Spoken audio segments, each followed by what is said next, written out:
कलशस्य मुखे विष्णू कंठे रुद्र समाश्रित मूले त्वस्य स्थितो ब्रह्मा मध्ये मातृगणा स्मृता।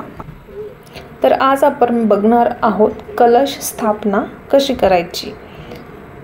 मी तर नेहमीच माझा कलश मांडलेलाच असतो, पण आज मी कलशाचं पाणी वगैरे चेंज करून कलशाला उजळून आज परत कलश स्थापन करत आहे। तुम्हीही जर तुम्हाला नवीन कलशाची स्थापना करायची असेल तर तुम्ही याच पद्धतीने करू शकता। तर सर्वात पहिले सकाळी लवकर उठून मी सर्वात पहिले देवघरातील सर्व देव उजळून घेतलेले आहेत। त्यांना छान स्वच्छ चकाचक घासून पुसून ठेवलेले आहेत आणि त्यांना छान सुकवून घेतलेले आहेत। आता आपण आपल्या कलशाची स्थापना करण्याची तयारी करूया। सर्व देवांची देवपूजा वगैरे गंध वगैरे करून झालेला आहे। आता मी इथे एक चौरंग घेतलेला आहे, त्यावर एक प्लेट घेतलेली आहे आणि त्या प्लेटमध्ये मी अखंड तांदूळ घेतलेले आहेत आणि तांदूळ आपल्याला प्लेन ठेवायचे नसतात, म्हणून मी त्यावर हळदी आणि कुंकू घातलेलं आहे। तांदूळ म्हणजे अक्षता आणि अक्षता हे आपल्या शास्त्रामध्ये पूर्णत्वाचे प्रतीक मानले गेले आहे। आपल्या हिंदू धर्मामध्ये कुठली ना कुठली गोष्ट म्हणजे कुठल्या तरी देवाला किंवा देवीला निषिद्ध असते, पण अक्षता ही अशी गोष्ट आहे ती प्रत्येक देवाला किंवा देवीला चालते। अक्षता हे पूर्णत्वाचं प्रतीक आहे। जेव्हाही आपण पूजेला बसतो एखादी तरी गोष्ट अशी असते की ती आपल्याजवळ अवेलेबल नसते, मग त्या गोष्टीचं नाव घेऊन आपण त्या गोष्टीच्या जागेवर अक्षतांचाही समावेश करू शकतो। तर अशा प्रकारे आपल्या पूजेमध्ये अक्षतांचं महत्त्व असतं। तर आता मी इथे कलश घेतलेला आहे, त्यालाही छान स्वच्छ धुवून छान चमकवून घेतलेला आहे आणि त्याला कोरडं करून घेतलेलं आहे आणि त्यावर मी 5 ठिपके ठेवून घेतलेले आहेत। तुम्ही कलशाच्या पूर्ण 5 बाजूंनाही काढू शकता आणि त्यावर मी स्वस्तिक काढून घेत आहे। कुठलंही शुभ कार्य करण्याच्या पूर्वी आपण स्वस्तिक काढून त्या शुभ कार्याची सुरुवात करत असतो। असे म्हणतात की स्वस्तिक हे मंगल चिन्ह काढल्यानंतर कुठल्याही कामाची जेव्हा आपण सुरुवात करतो तेव्हा ते काम आपलं सफल होत असतं। गणेश पुराणानुसार स्वस्तिक हे सर्व दुःखांना दूर करणाऱ्या विघ्नहर्ता गणेशाचं एक स्वरूप आहे। आपण जेव्हा स्वस्तिक बनवतो तेव्हा फक्त त्याच्यामध्ये क्रॉस नाही बनवायचा सर्वात पहिले, त्याच्यामुळे स्वस्तिकची जी एनर्जी असते ती खंडित होते। जेव्हा आपण स्वस्तिक बनवतो म्हणजे स्वस्तिक म्हणजे श्री गणेशाचं प्रतीक, त्यामुळे त्यांना आपण एकटंच कधीच आपल्या घरी आमंत्रण द्यायचं नाही, त्यांना सहपरिवार आमंत्रण द्यायचं असतं। स्वस्तिकच्या आजूबाजूला आपल्याला 4 रेषा काढून घ्यायच्या आहे, इकडच्या साईडला 2 आणि इकडच्या साईडला 2। रिद्धी आणि सिद्धी त्यांच्या दोघं वाईफ आणि त्यांची दोघं मुलं शुभ आणि लाभ। आणि स्वस्तिक काढताना त्यामध्ये 4 थेंब देणं हेही खूप महत्त्वाचं आहे। अशा प्रकारे आपल्याला स्वस्तिक चिन्ह आपल्या कलशावर काढून घ्यायचा आहे।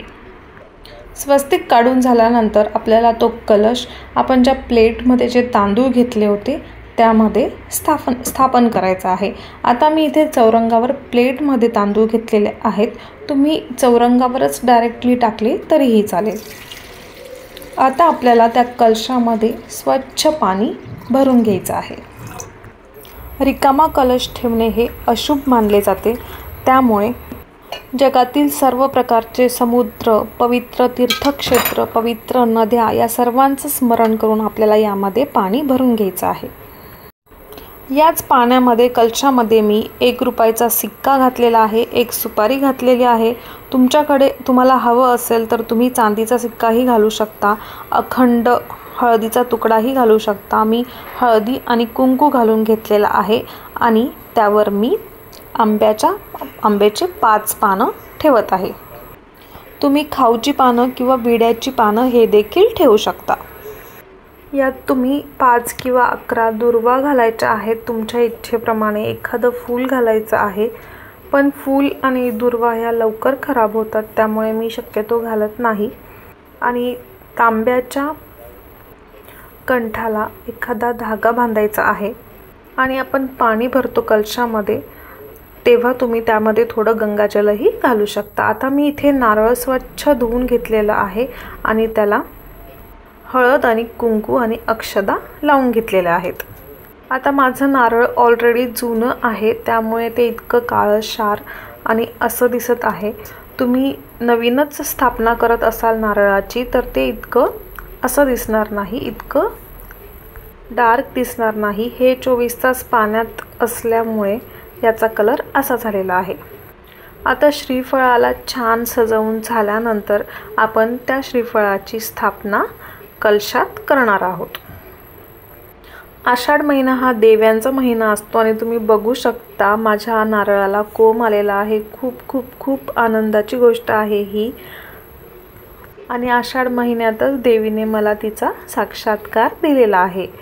नारळाला कोंब आलेला आहे म्हणून मी असं मानते की देवीने मला तिचा आशीर्वाद दिलेला आहे। अशा प्रकारे आपला कलश रेडी आहे। तुम्हाला हवं असेल तर तुम्ही श्रीफळाला एखादी नथ, मंगळसूत्र किंवा मग तुम्हाला हवं असेल त्या पद्धतीने तुम्ही त्याला सजवू शकता। एखादी वरून चुनरीही त्याला टाकू शकता। कलशातलं पाणी आपल्याला आठवड्यातून कमीत कमी एकदा तरी बदलायचंच आहे। रोज रोज आपल्याला इतका वेळ नाही मिळत। आपण मंगळवारी, शुक्रवारी, गुरुवारी, चतुर्थी, एकादशी, अमावस्या किंवा एखादा सण असेल त्या दिवशी आवर्जून आपल्याला आपला कलश एकदम स्वच्छ करून, नारळाला स्वच्छ धुवून पानं बदलवून घ्यायचे आहेत। आणि सुपारी वगैरे जर जास्त खराब झाली आपली कालांतराने तर तीही आपल्याला चेंज करून घ्यायची आहे। देवघरासमोर जर आपण रांगोळी नाही काढली तर सर्व पूजाच आपली अपूर्णच वाटते, त्यामुळे मी इथे रांगोळीही काढून घेतलेली आहे। आज होता आषाढ महिन्याचा शेवटचा मंगळवार, त्यामुळे मी देवीला नैवेद्यही दाखवला होता आणि श्रीफळाचं पाणीही बदललं होतं। आता तुम्हीही श्रावणात तुमच्या घरी मंगल कलशाची स्थापना नक्की करा। आपण ज्यावेळी मंगल कलशाचं पाणी बदलतो तेव्हा ते पाणी आपण एखाद्या झाडामध्ये घालायचं आहे, पण त्यापूर्वी ते पाणी आपण आपल्या पूर्ण घरामध्ये थोडं थोडं शिंपडायचं आहे। खूपच पवित्र असतं हे पाणी। हे पाणी घरात शिंपडल्यामुळे आपल्या घरातलं वातावरणही अगदी पवित्र होतं। ज्या घरात कुलदेवतेचा कलश असतो त्या घरात कधीच संकट येत नाही, आणि आलीही तरीही ती संकट कलश आपलं स्वतःवर घेतं। कधी कधी नारळाला तडाही पडतो, तेव्हा असं समजायचं की आपल्यावरचं एखादं संकट टळलेलं आहे। हा कलश आपण मंगळवार, शुक्रवार, गुरुवार किंवा एखादा शुभ दिवस असेल त्या दिवशीही स्थापन करू शकतो। कलशासाठी आपल्याला जो तांब्या वापरायचा आहे तो सोने, चांदी, तांब्याचा किंवा मातीचा असावा, फक्त तो लोखंडाचा नसावा। कलश स्थापना करताना आपल्याला ओम ऐं ह्रीं क्लीं चामुंडाय विच्चय, ओम ऐं ह्रीं क्लीं चामुंडाय विच्चय या 99 मंत्राचा जप करायचा आहे, किंवा मग तुम्ही फक्त तुमच्या कुलदेवीचं नामस्मरणही करू शकता। कलशाच्या मुखामध्ये भगवान श्री विष्णू वास करतात, महादेव कंठामध्ये आणि ब्रह्मदेव मुळात वास करत असतात। कलशातलं पाणी असं दर्शवतं की आपलं मनही त्यासारखं स्वच्छ आणि निर्मळ असावं। कलशाच्या मध्यभागी दैवी शक्त्यांचा वास असतो। कलशाची उत्पत्ती सर्वप्रथम समुद्र मंथन करताना झाली होती। समुद्र मंथनातून अनेक प्रकारचे रत्न, विष आणि त्याचसोबत कलशही प्रकट झाले होते। जेव्हा सर्व देवांमध्ये अमृत वाटायचं होतं, पण हे अमृत वाटायचं कसं?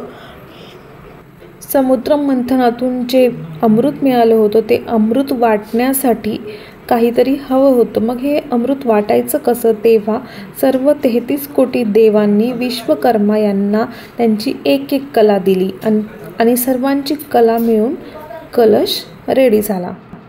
Like, share and subscribe. Thank you so much. भेटूया पुढच्या व्हिडिओमध्ये, तोपर्यंत बाय बाय।